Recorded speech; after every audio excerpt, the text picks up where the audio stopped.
Good afternoon, ladies and gentlemen. Good afternoon. Welcome to the White House for your daily briefing. I know there's a call time for the Medal of Honor ceremony, so we're going to have to try to keep this quick so everybody who wants to attend or is scheduled to attend can do that. I just wanted to note at the top, I'll do this quickly, that you probably saw a blog post by Senior Advisor Dan Pfeiffer over the weekend that makes clear a couple of points, and that is that first, that there is no reason why we should allow the sequester with its indiscriminate cuts to take effect. It is wholly false that the President has not put forward proposals that would eliminate the sequester. In fact, he's done it 3 times. First, with his proposal to the super committee, which would have eliminated the sequester entirely. That was the whole idea behind the super committee's work. Second, with his budget, and third, in his proposal to Speaker Boehner, which met Republicans more than halfway on spending cuts and entitlement reforms and revenues late last year. We call on Congress, as you heard the President do, to allow itself the time and space to work together towards a broader budget agreement that eliminates the sequester entirely and reduces our deficit further by passing a short-term delay in the sequester in a balanced, responsible way, without drama, without delay, without inflicting the kind of unnecessary wound on our economy that we should absolutely not be allowing to happen at this time. So I would also like to address briefly the fallacious assertions that Republicans have been making about who wants the sequester and who doesn't. Let's just be clear. When the Budget Control Act passed on August 11th, 2011, through the House of Representatives, it passed by a vote of 269 to 161. Based on statements by Republicans today, you would have thought that the vast majority of that vote was from Democrats. Well, in fact, 174 of the 269 were Republicans, House Republicans. Only 95 Democrats voted for that bill. Moreover, and that included every Republican leader, Speaker Boehner, Majority Leader Cantor, Congressman McCarthy, Congressman Ryan. Speaker of the House, John Boehner, that day told CBS, quote, "I got 98% of what I wanted. I'm pretty happy." So I'm not sure how that squares with some of the commentary we've seen in the last few weeks. With that, I'll take your questions. Jim. Thanks, Jake. Well, on that issue, particularly on the short-term solution that buys time and space, some lawmakers are suggesting that Congress could give the President authority to better target some of these cuts in the short term. Would the President be amenable to that? That would be one way to avoid the kind of meat cleaver approach that you say the sequester imposes on the budget. Well, Jim, I'm not sure if you were in the seat on Friday. We had a pretty lengthy briefing gaggle with some experts on this.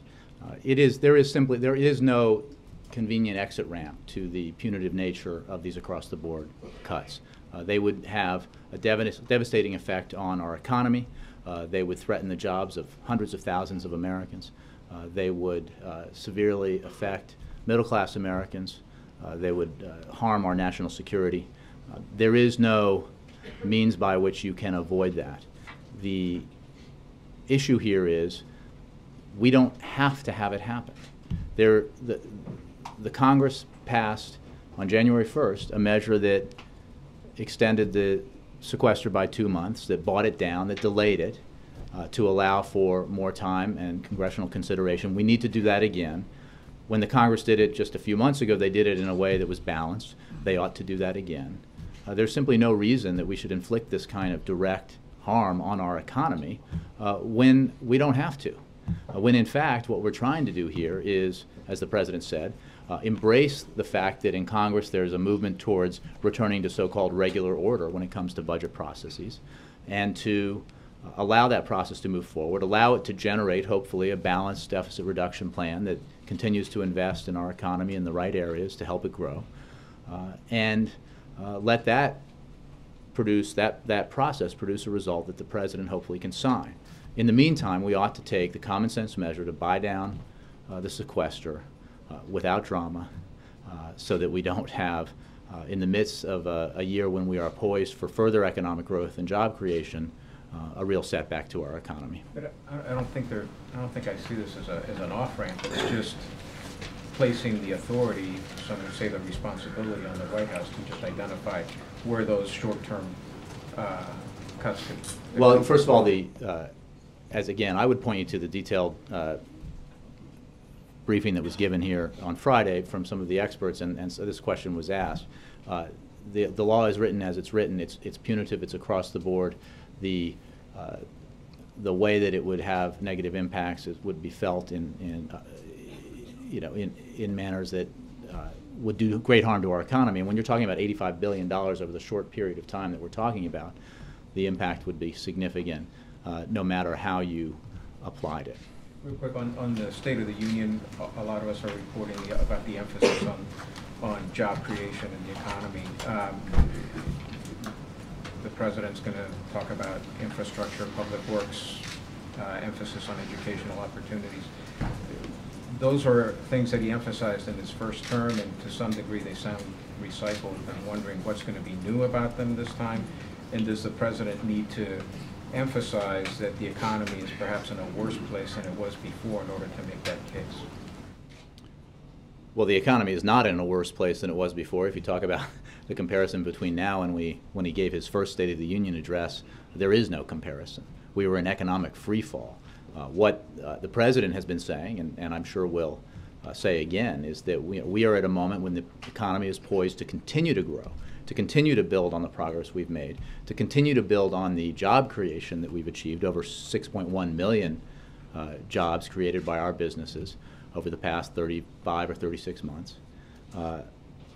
What is also true, I mean, the idea that his emphasis on the need to continue to create jobs or to continue to have our manufacturing sector expand, that work isn't done. So you can believe that he will continue to focus on that. I've said many times that his principal preoccupation as president has been the need to first reverse the devastating decline in our economy, and then, set it on a trajectory where it's growing in a way that helps the middle class, makes it more secure, and makes it makes it expand, so that those who are trying to reach into the middle class, to climb the ladder, if you will, into the middle class, have that opportunity. That is absolutely going to be his focus in the second term, as it was in the first term.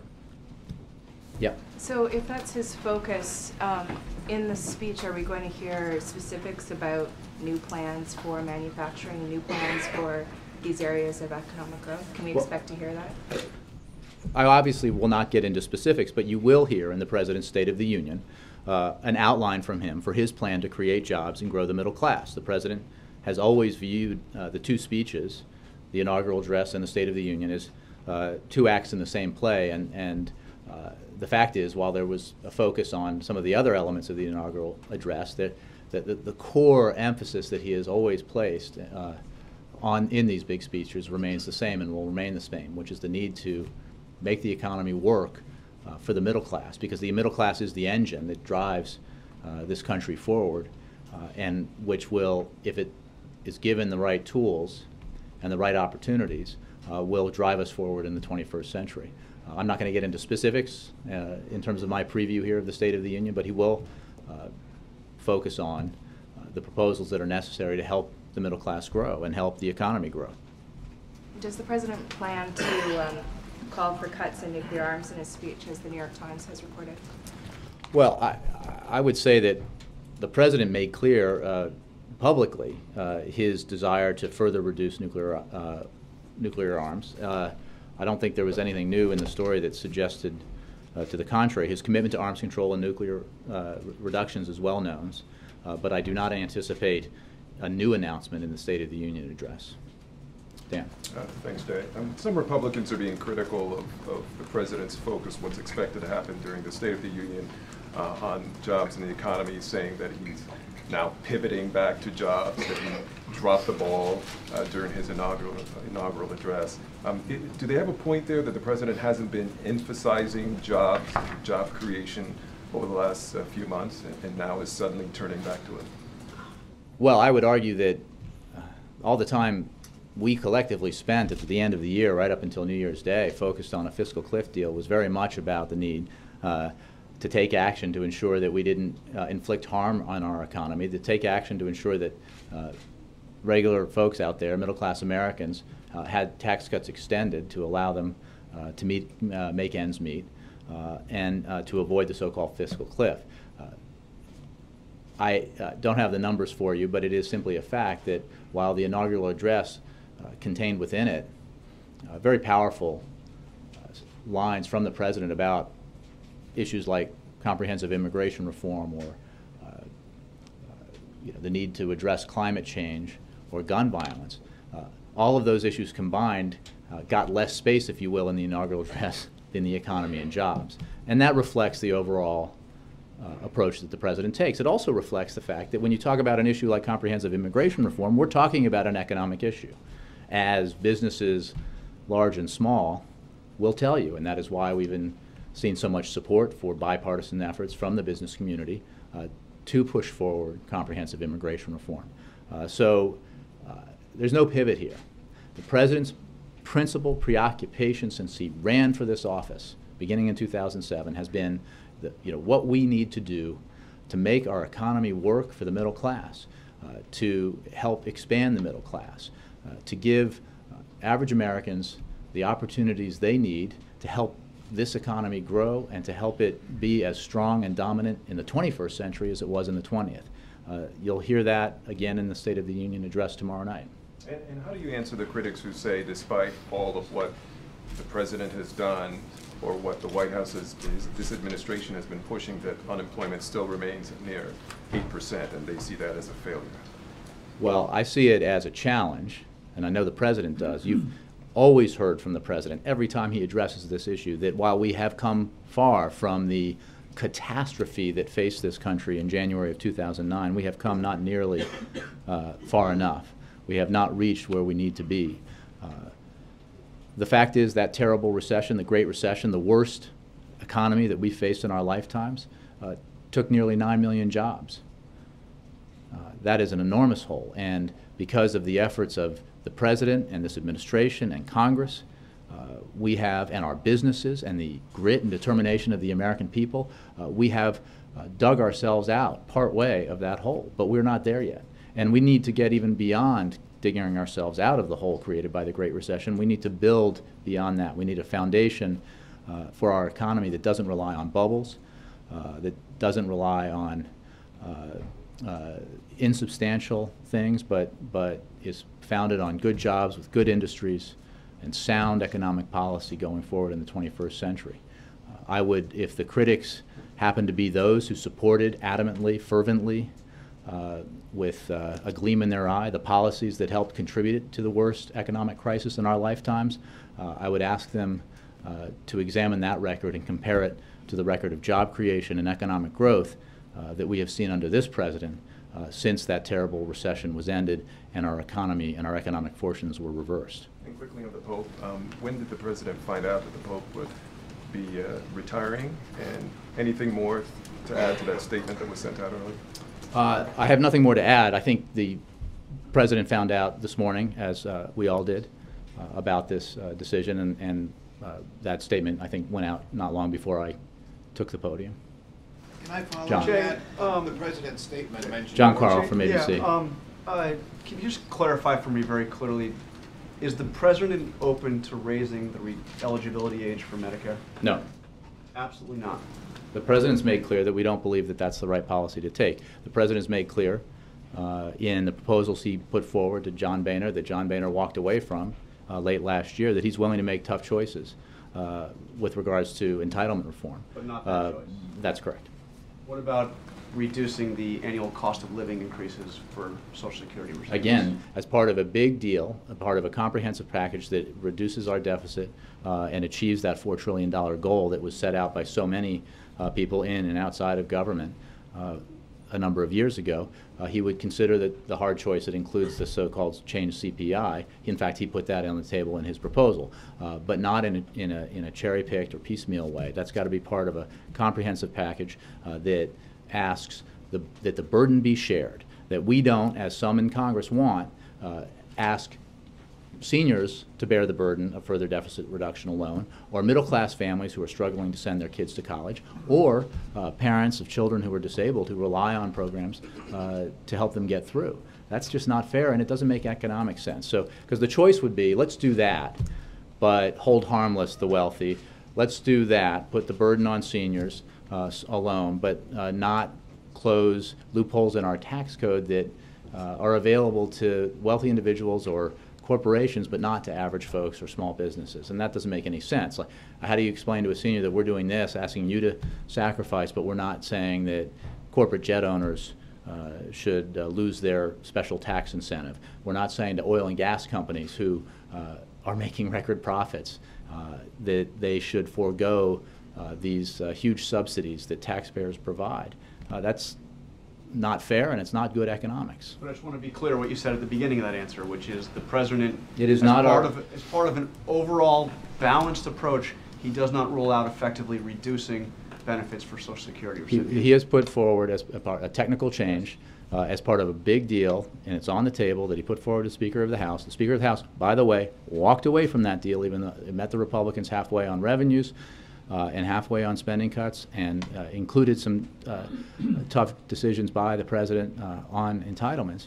The Speaker walked away from that deal, but as part of that deal, a technical change in the so-called CPI is possible and is on offer as part of a big deal. And just a quick question on the Pope. The statement that you put out a short while ago said that, from the President, said, "I have appreciated our work together over these last 4 years."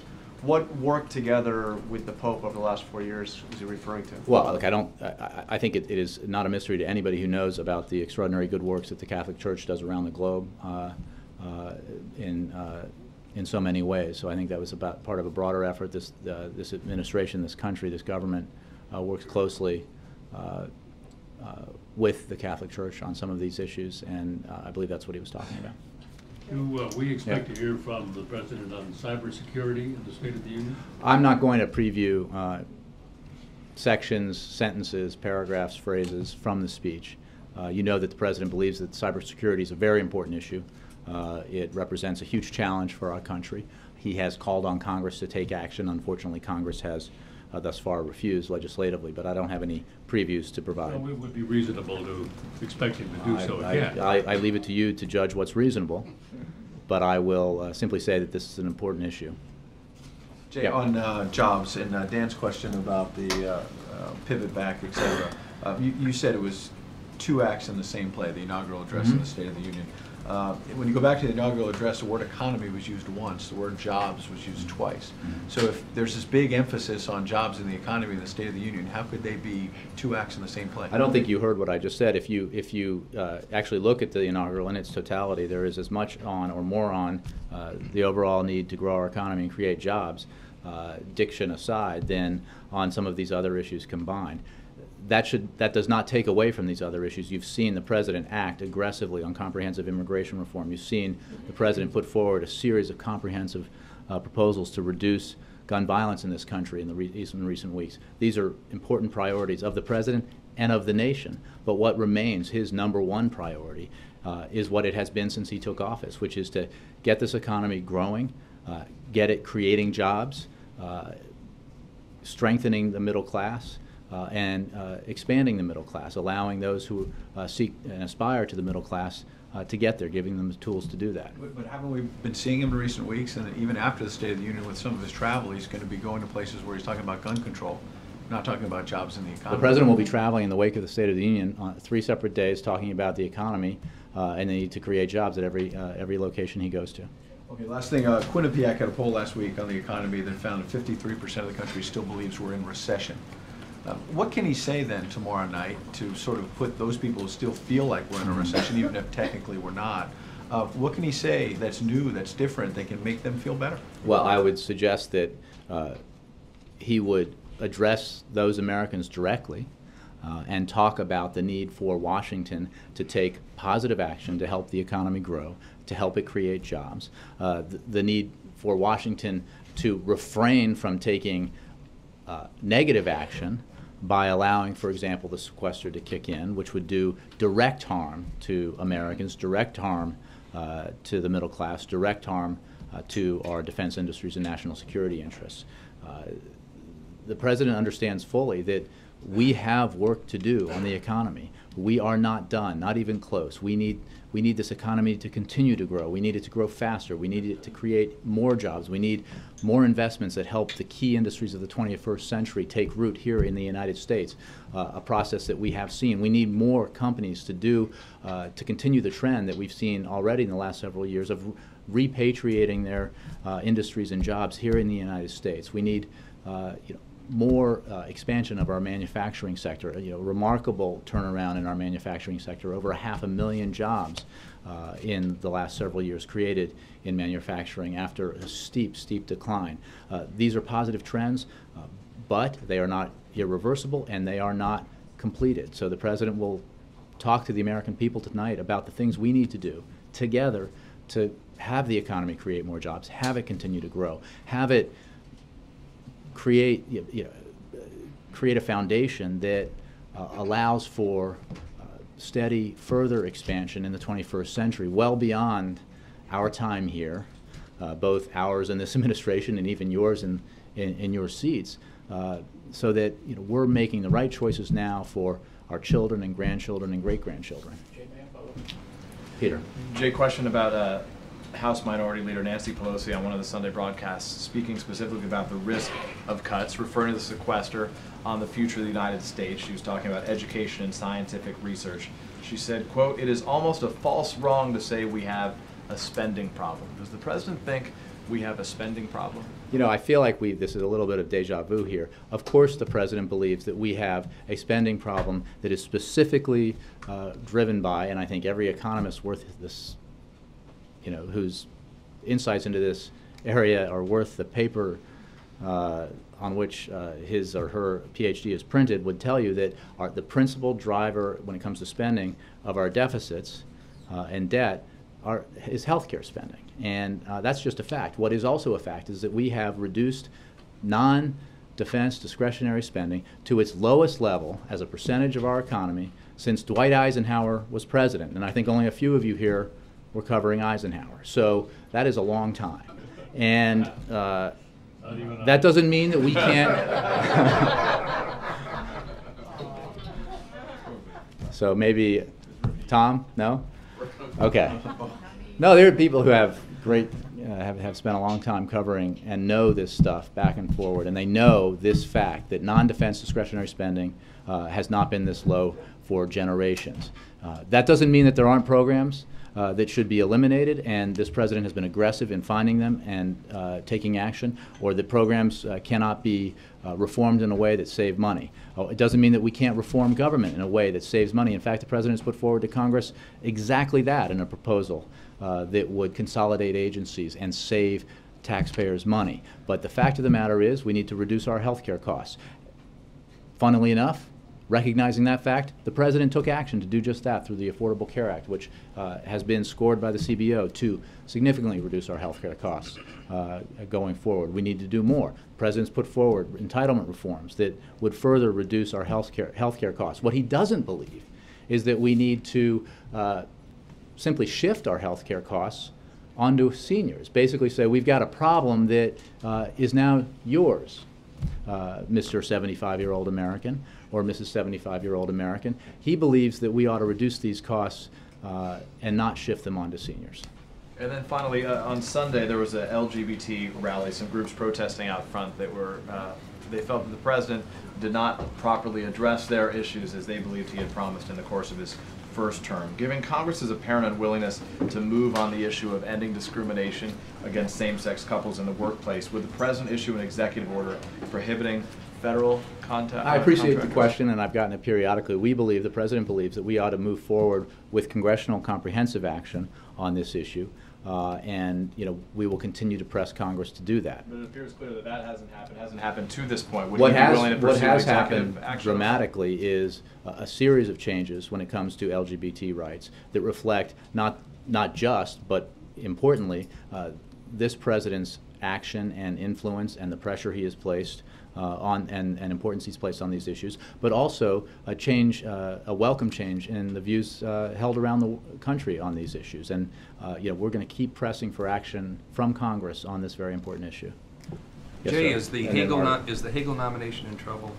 We believe firmly that Senator Hagel will be confirmed as the next Secretary of Defense. Since his hearing, we have seen an increase in the number of senators who have come out and said that they will vote to confirm him. That includes Republicans as well as Democrats.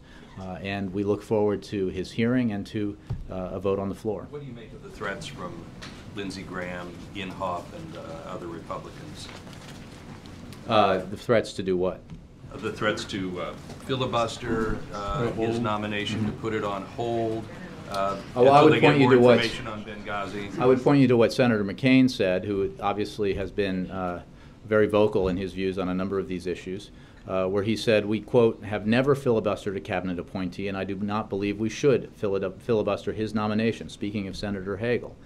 Look, the bottom line is we have 66,000 troops serving in Afghanistan and Iraq, in Afghanistan rather, and significant issues to deal with internationally. It is clear that Senator Hagel is uniquely qualified to be Secretary of Defense, and it is clear that he has at least a majority of senators who would vote to confirm him. We need to move forward with this nomination and make sure we have a Secretary of Defense, which is a key post when it comes to our national security interests. Margaret. Thanks. And then John. Two quick ones on foreign policy. To follow on this one, I believe what Senator Graham has indicated is that he wants to try to block both Hagel and Brennan until the White House answers questions about President Obama's direct involvement in Benghazi, including whether he called Libya to try to get the rescue crew moving and stuff about his conversations with Joint Chiefs or Secretary of Defense on the day of the attacks. Are those specific questions that the White House is going to answer publicly, or the Senate? We have answered these questions. The President found out about the attack in Benghazi in a meeting with his Secretary of Defense and Chairman of the Joint Chiefs from his National Security Advisor. He immediately ordered those two leaders to take every action necessary to try to position forces in a way that could assist in Benghazi and also potentially take action if necessary elsewhere because of all that was unfolding around the region.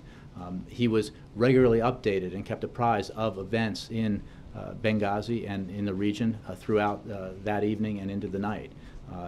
Those are the facts. What is unfortunate here is the continuing attempt to politicize an issue, in this case through nominees that themselves had nothing to do with Benghazi, and to do so in a way that only does harm to our national security interests.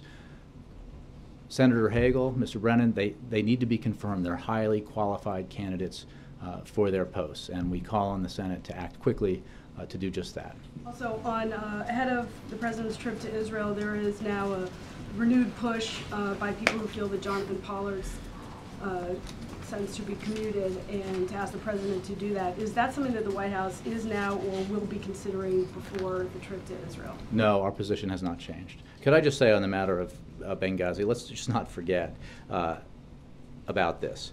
First, they demanded, the critics, Senator Graham and others, that Secretary Clinton testify, and she did for 5 hours. Then Republicans demanded that Secretary Panetta testify before they could move on confirmation of his successor. He did for many hours, as you know. Now they are moving the goalposts yet again. Senior administration officials participated in 20 member and staff briefings on this issue, 10 congressional hearings, 6 witness interviews, and they responded to over 40 Benghazi-related inquiries from Congress, producing 10,000 pages of documents. The agencies have permitted members to view classified video footage from the night of the attacks and provided, again, as I said, over 10,000 pages of documents. And fundamentally, they have focused on, as a rule, on an appearance on the Sunday shows in which a top administration official conveyed information that was, as she made clear, limited and based on our early understanding of what had happened and could and would be subject to change, that some of which turned out to be not precisely accurate. That is not a reason to hold up the nominee for Secretary of Defense or the nominee for CIA Director. Okay. Yes, sir. To follow up on my colleague Ed Henry's question, not only will Americans be watching tomorrow night, but the world will be watching. what comforting message can the President send the global financial community that, in fact, we will get through this particular period and the U.S. will not go back into recession, taking the whole world with it? Well, I didn't realize that was a follow-up on Ed, but I know he's concerned about international viewers, but that's very good. It could be British, the way. I meant that as a compliment. You'll hear from the President a very clear call for the need to take action to help our economy grow and help it create jobs. You will hear from him a call, as you have heard in the past, recently from him, on Congress not to shoot the economy in the foot unnecessarily, to allow the sequester to kick in when it is wholly unnecessary to do that, when there is easy, or let's scratch easy, but simple action that can be taken for which there is a template in the recent past. And Congress ought to do that to give itself the time and space necessary to move forward on a broader budgetary process that produces balanced deficit reform that completely eliminates the sequester for good. The kind of action that the President supports, the kind of action that he has provided guidance for in detail, far more detail than we've seen from Republicans when it comes to broad-based, significant deficit reduction in a balanced way. So I think he is absolutely concerned that Congress do the right thing here, because it would be a very bad thing if Congress did not, because of the impact on the economy, because of the impact on American workers and the middle class. And I'm sure that that is a concern shared globally because of the importance that the American economy plays in the global economy. Thanks, Jake. Thanks, Jake. All right, guys. I know you got a... Third row. Okay, third row, April, last one. All right, thank you. On the issue of jobs, you're talking about the expansion of the middle class for employment and things of that nature. What about sectors that have not seen the light of day in some instances? The black unemployment rate, the Hispanic unemployment rate, and also maybe even the teen unemployment rate. Where is he going with the State of the Union on that? Well, I'm not going to preview specific proposals or sections of the speech. This is obviously an important component of the broader challenge here, which is that we need to further reduce unemployment. There are areas of unemployment that pose specific challenges, and we need to take action to address those. But I'm not going to preview presidential proposals from today or the future today here at the podium. The best of times, the worst of times, normally the State of the Union, the tone of the State of the Union is optimistic. It's always the State of the Union is strong, pretty much.